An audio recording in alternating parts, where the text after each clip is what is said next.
تو ان کے لیے شرمندگی والی بات ہے. کوئی ابھی تک کسی نے کوئی آواز نہیں اٹھائی اس کے اوپر.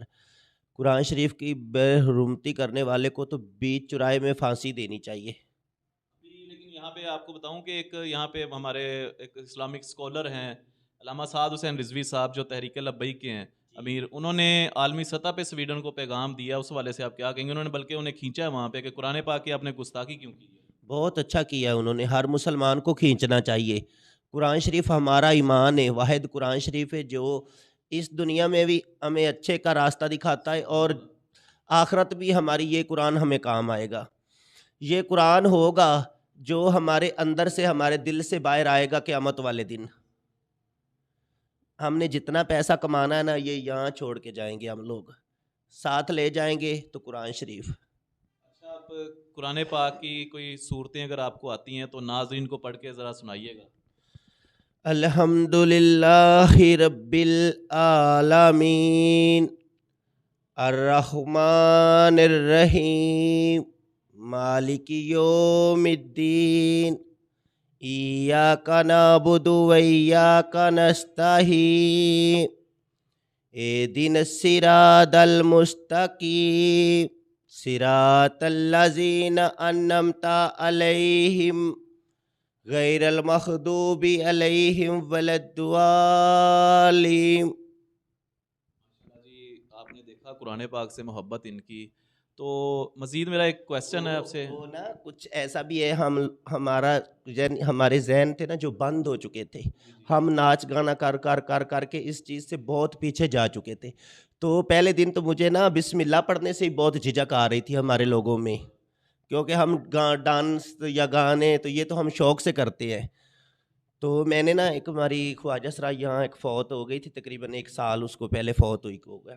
تو وہ میری بہت کلوز کی فرینڈ تھی، یعنی کہ ہر دکھ سکھ میں اس کے ساتھ شیئر کرتی تھی. تو رات کو مجھے کہہ رہی ہے کہ میں نے نا مکان خریدنا ہے. تو میں اس کو کہہ رہی ہوں کہ ہم نا دونوں عمرے پہ چلتی ہیں، میرے پاس بھی پیسے ہیں آپ کے پاس بھی پیسے ہیں، تو ہم لوگ نا عمرہ کر کے آتے ہیں. تو وہ کہہ رہی ہے نہیں آپ ایسا کریں، آپ اپنے پیسے بھی مجھے دیں اور میرے پیسے بھی ملا کے ہم نا مکان ایک خریدتی ہیں، تو اگلی دفعہ ہم نا کمیٹی ڈال کے اکٹھے چلیں گے. رات کو 3 بجے اس نے میرے سے یہ باتیں کی ہیں.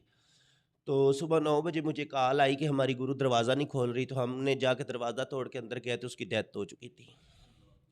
جو اس نے نا 7 سالوں میں 1 روپیہ کر کے اس نے بیکنگ کر کے وہ جوڑا ہوا تھا، تقریباً 7 سال میں اس نے 10 لاکھ روپیہ جوڑا تھا. تو پیسے تو وہ یہیں چھوڑ گئی، پیسے تو اس کے وہ چیلے کھا گئے. تو جب ہم اس کی کول کھانی کر رہے تھے نا تو اس کو نا کچھ ہمارے ایسے خواجہ سرا تھے جو سپارہ پڑھ رہے تھے. تو جب میں نا بیٹھی ہوئی تھی تو میں نے نا اپنے آپ کو اتنا برا محسوس کیا، کاش میں پڑھی ہوئی ہوتی، میں اپنی دوست کو ایک سپارہ پڑھ کے بشک دیتی. تو میں نے ڈھال لی کہ میں نے اب قرآن شریف تو ضرور پڑھنا ہے، میں دنیا میں کچھ کروں چاہے نہ کروں.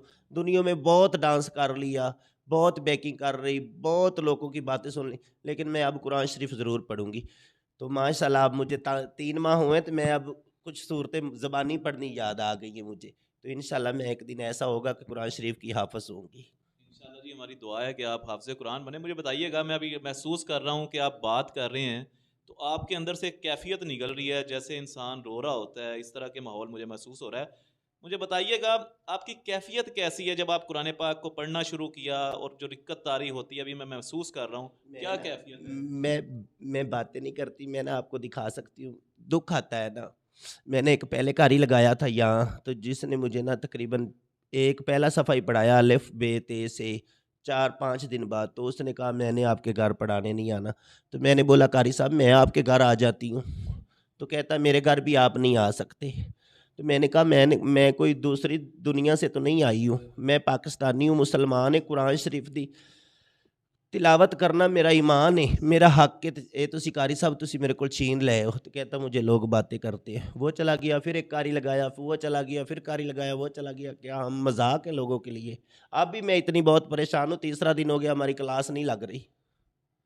نہیں آ رہے. جو قاری صاحب پڑھا رہے تھے وہ 15,000 لے رہے تھے، ابھی وہ کہہ رہے 30,000 دو. تو میں 30,000 کہاں سے دوں؟ میں نے اس کا رینٹ بھی دینا ہوتا ہے، میں نے آنے والوں کو کچھ کرایہ بھی دینا ہوتا ہے. تو ہر جمعے والے دن یہاں میلاد شریف ہوتا ہے، میں نے اس کے بھی خرچے اٹھانے ہوتے ہیں. تو وہ قاری صاحب مجھے پرابلم بنا رہا ہے اب، تو میں روؤں نہ تو میں کیا کروں؟ کیا اتنا بھی ہمارا حق نہیں ہے کہ ہم قرآن شریف کی تلاوت بھی نہیں کر سکتے کھل سے؟ بڑے دکھ کی بات ہے جی. میں یہاں پہ اپیل کرتا ہوں اگر ہمارے چینل کے توسط سے کوئی قاری صاحب جو ان کی اس حوالے سے خدمت کر سکتے ہیں، بے شک یہ بہت بڑا نیکی کا کام ہے. آپ کو تو چاہیے کہ آپ بالکل فری آف کاسٹ آ کے یہاں پہ ان کو قرآن پاک سکھائیں، کیونکہ یہ اپنی زندگی کو جو ہے نا بڑے بہتر طریقے سے اور عاجزی کے ساتھ گزارنا چاہتے ہیں. جو انہوں نے باتیں کی ہیں یقین کریں کہ میرا دل پھٹنے کو جا رہا ہے.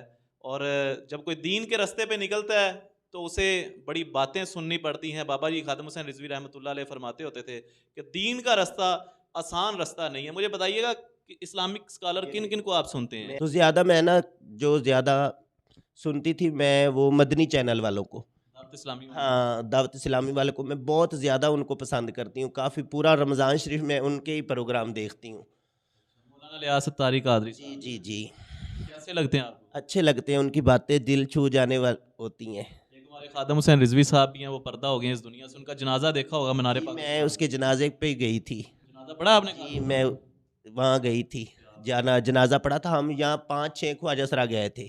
کیا محسوس کیا اتنے بڑے جنازے میں؟ محسوس کیا کہ ہمارے یہ کہتے ہیں کہ 40 آدمی ہاتھ اٹھا کے کہہ دینا کہ یہ آدمی جنتی ہے تو وہ جنتی ہوتا ہے. تو وہاں تو 40 کروڑوں کے حساب تھے، لوگ تھے، اتنے لوگ تھے تو دل خوش ہو گیا. تو کیسے نہ لوگ ہوں، وہ 24 گھنٹے اللہ کا اور اللہ کے حضور کا ذکر کرتے تھے. تو اللہ کا ذکر کرنے والوں کے ساتھ ایسے ہی محبت ہوتی ہے. کہنے لگی تھی میں اب اس کے عرس پہ گئی ہوں نا تو میں نے 1.5 سپارہ وہاں پڑھ کے ان کی روح کو بھی بشکا. خادم حسین رضوی رحمۃ اللہ علیہ کے عرس پہ آپ گئے تھے؟ گئی تھی میں، پورا پشاور وہاں آیا ہوا تھا. میری کچھ فرینڈ تھی پشاور سے، وہ آئی ہوئی تھی، انہوں نے مجھے بلایا تھا وہاں. آپ نے وہاں پہ کتنا سپارہ پڑھا؟ 1.5 سپارہ جو مجھے آتا تھا اس ٹائم. کیا محسوس ہوا ان کے مزار پہ جا کے؟ بہت اچھا محسوس ہوا، بہت اچھا لگا. وہاں دیکھ کے یہ لگا کہ باہر سے اتنی دنیا آئی ہوئی ہے. ناظرین آپ کیا کہتے ہیں اس والے سے؟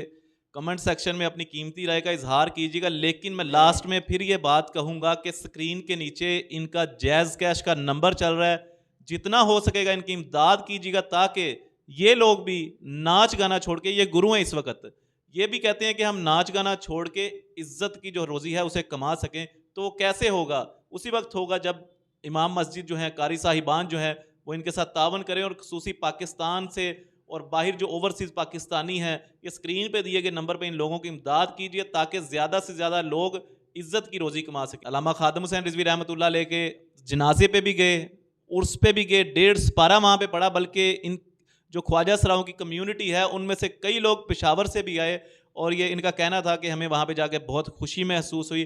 اپنا بہت سارا خیال رکھیے گا. اللہ حافظ. پاکستان اور اسلام زندہ باد.